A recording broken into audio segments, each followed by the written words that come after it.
What is going on, guys? My name is Bendro, sometimes with three eyes. First of all, I would like to say hello and Happy New Year. I don't think I have created a commentary, just a regular old commentary since the New Year, so I wanted to wish you guys a Happy New Year, and I hope you get everything out of the New Year that you are hoping for. Yeah.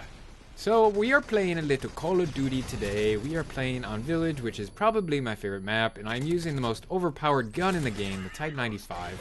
And guess what? My secondary would be the FMG9 Akimbo. So I pretty much have the most overpowered setup in the game.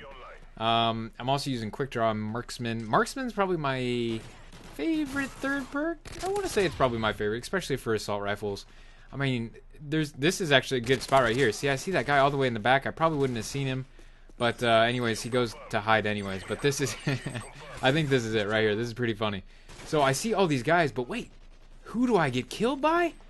A guy with a motion sensor on his gun laying down in the bushes? No. People don't play Modern Warfare 3 like that, do they? No way. No way. But yeah, they obviously do. And you know what? I've been thinking a lot recently about the game, about Modern Warfare 3, about pretty much Call of Duty games in general, and my opinions on them and how I think they have changed. Now, before I always used to blame the game. I used to blame the game a lot for a lot of stuff. Like in Black Ops, it was always for Ghost and the people that used Ghost, and it was just, oh my god, it was so annoying. As I think when I'm on this little perch here, I think I stay up here for a while, but if I remember correctly, I get tons of hit markers, and it's probably because I'm using a silencer at range, but still, I mean, when people use the Type 95 with the silencer against me, I drop instantly. But it never works the same for me. It's funny how that works, isn't it? I mean, look at all these hit markers, terrible aim, hit markers. But, yeah, it's... in Black Ops, like I was saying, the Ghost people really pissed me off. And then, you know, you would have the occasional connection problems. Not occasional, I mean, it happened all the time. But what I think a lot of people have problems doing is distinguishing the difference between the actual flaws in the game mechanics and the actual flaws in the way that the people play the game.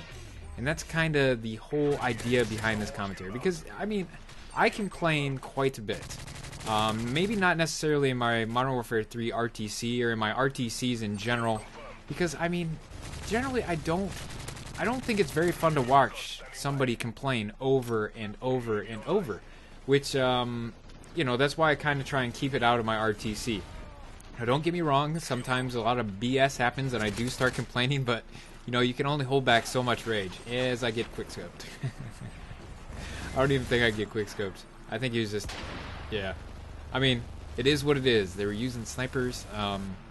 It just, it's one of those things that is very, very frustrating when you get killed by a sniper.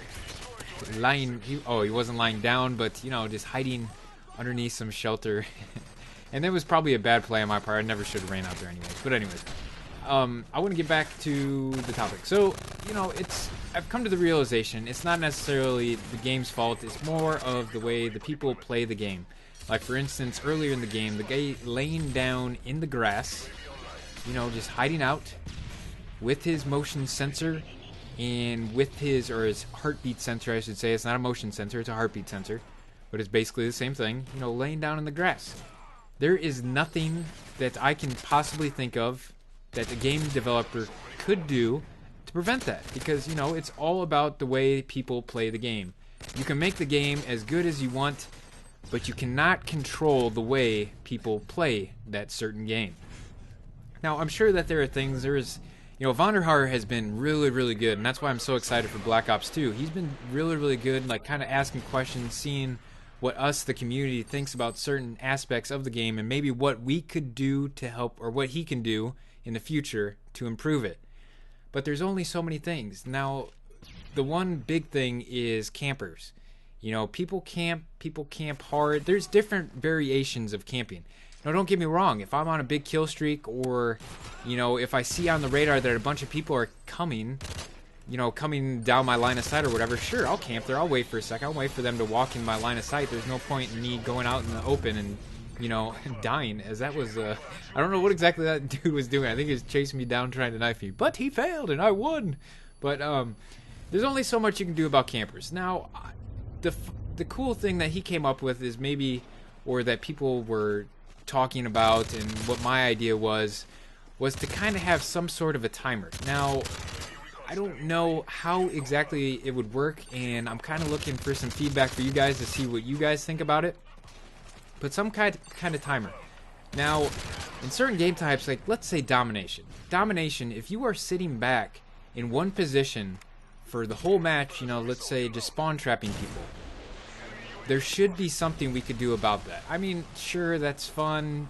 I mean, what am I saying? That's not fun. I don't know how you can enjoy playing the game when all you're doing is sitting and spawn killing people. I wouldn't find that fun whatsoever. I mean, of course, you know, I like getting a lot of kills. I like getting big kill streaks and stuff like that. But I don't play the game to sit in one spot and just wait for people to walk into my crosshairs and kill them. I don't know about you guys. Maybe you guys like to do that, but you know, and I don't judge you. I mean, if you're getting kill streaks, why would you move? But at the same time, you know, it gets really annoying. And I think I keep on switching topics, but I think I go on a pretty big kill streak here, and I'm not 100% sure, but I might have been pretty close to getting an assault Moab. I don't know. I probably was like 5 or 8 kills away, but you know, pretty close for an assault Moab. You know, it's not too bad, not too shabby. But the people that I really am trying to hit on with this, you know, kind of the next level of the next game, what we can do in the next game, is the people that are sitting in the corners, not getting kills, not doing anything for their team, and just laying down. Like that guy with the heartbeat sensor at the beginning of the game. I don't know if he was doing that the whole game, but if he was, there should be somehow that they could penalize him for doing that. I don't know what it is. I don't know what the exact, you know, requirements should be for someone, or how to distinguish if they're camping or not. But that's what I want you guys for. What do you guys think? Do you guys have any ideas on what we could do? On what we could suggest? Let me know. Final score was 48-3. Pretty good little game. I don't know exactly the streak I was on. If somebody counts that up, let me know. I would be interested to know. But other than that, I hope you guys enjoyed this game, and I will talk to you later.